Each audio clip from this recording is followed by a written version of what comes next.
Bonjour à tous, ça me fait vraiment plaisir de vous retrouver aujourd'hui pour cette vidéo. J'aimerais vous parler de la Dharma class du bouddhisme tibétain. Mais avant toute chose, bienvenue à vous si vous êtes nouveau sur cette chaîne, si vous êtes tombé par hasard. Il n'y a pas de hasard, j'allais dire. Je suis très heureuse de vous accueillir dans ce petit cercle intime. Je dis intime parce que nous ne sommes pas très nombreux et je partage avec vous mon expérience du deuil.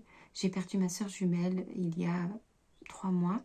Elle est morte du cancer et j'ai eu envie de témoigner tout simplement de cette expérience de deuil, de séparation dans la gémellité, mais aussi de l'expérience d'avoir accompagné ma sœur pendant ces 4 années. Il y a beaucoup de choses à dire là-dessus. Et déjà dans vos commentaires, pour ceux qui me suivent, j'ai compris que nous étions très nombreux à vivre des choses assez semblables et surtout un peu dans le silence en fait, séparés les uns des autres. J'espère donc avec cette chaîne pouvoir nous réunir, en tout cas une petite communauté, et pouvoir permettre à chacun de s'exprimer librement. Et vous allez voir, si vous regardez toutes les vidéos que je poste, il y a des thématiques qui sont plutôt sujettes au débat et d'autres voilà, qui sont plus du témoignage au quotidien.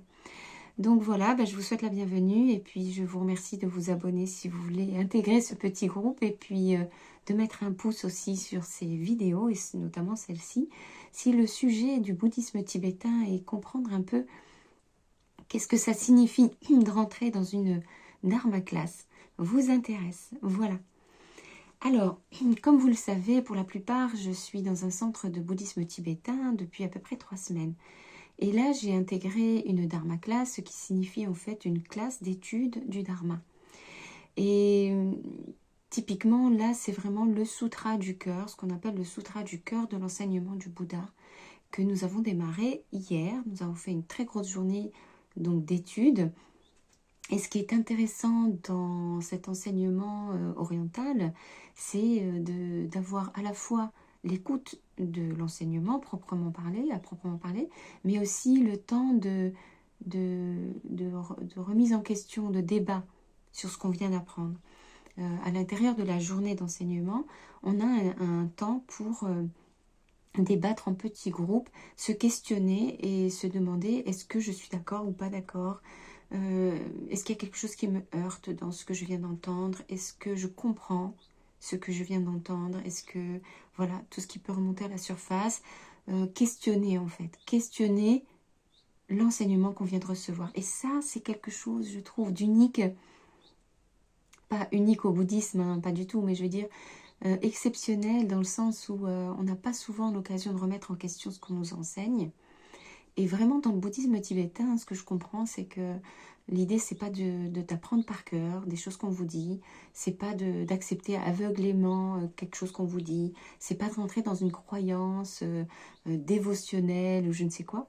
C'est simplement de venir nous-mêmes à la source de l'enseignement, d'écouter, repartir avec ça et se dire est-ce que moi je suis d'accord avec ça? Est-ce que je comprends ce qu'on me dit? Est-ce que ça me parle? Et puis avoir l'occasion bien sûr de poser des questions et de recevoir des réponses et peut-être ainsi cheminer sur son éveil de conscience. L'objectif quand même c'est d'être capable de comprendre ce qu'on nous dit et de l'expérimenter à l'intérieur. Et là ça rejoint vraiment ce que je pratique dans le yoga depuis plus de 10 ans. Et ce que j'essaye de transmettre quand j'enseigne, c'est vraiment d'intégrer ce qu'on nous dit, pas simplement de le croire. Le remettre en question, le pratiquer, l'expérimenter et voir là où c'est juste et là où c'est faux. Est-ce que tout est juste? Est-ce que tout... Voilà. Et remettre en question, en fait. Remettre en question. Prendre le temps qu'il faut pour ça. Ça, c'est vraiment bien. Ça, je trouve ça vraiment bien. Et donc là, le cœur de l'enseignement du sutra, le cœur de l'enseignement du Bouddha, c'est vraiment pour comprendre, pour faire vraiment simple, pour résumer, c'est de dire que le Bouddha a eu donc l'éveil de conscience, tout le monde est au courant à peu près, un éveil de conscience. Et c'était quoi cet éveil-là? Pourquoi, en fait, qu'est-ce qu'il a découvert? Qu'est-ce qui s'est passé? Il a vraiment, pardon hein, si je parle avec des mots très très simples, mais En gros, il a eu tout d'un coup une révélation, ou pas une révélation, parce que tous ces mots-là sont très chargés, évidemment, mais il a compris que nous étions dans un monde humain où nous étions sujets à la souffrance de toutes les...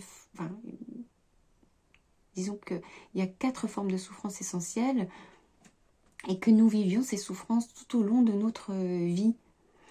Et qu'il était possible d'en sortir ou en tout cas de s'éloigner progressivement de ces types de souffrances en progressant sur la prise de conscience et sur l'apprentissage et donc, comment expliquer, de plus en plus en absorbant la connaissance euh, transcendante en fait. Alors voilà, c'est un peu difficile à expliquer comme ça parce que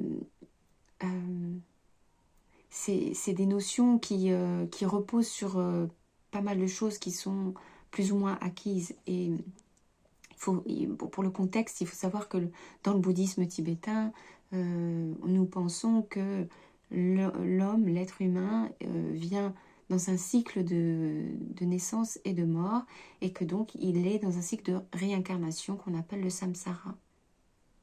Ce cycle de réincarnation, il est entre guillemets éternel, jusqu'à ce qu'on arrive à en sortir et qu'on n'ait plus la nécessité de se réincarner.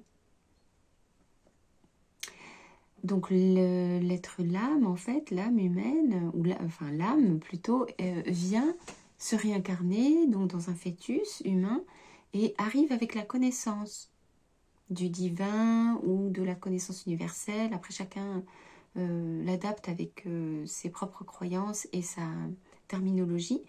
Et puis, quand il arrive au monde, il arrive avec la connaissance, mais il est dans un chemin de progression.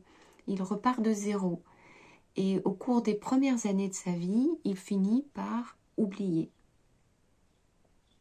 Au moment à peu près, on va dire, où il est capable vraiment de s'exprimer et de formuler des raisonnements, à ce moment-là, il perd cette connaissance-là. J'allais dire c'est fait exprès, plus ou moins.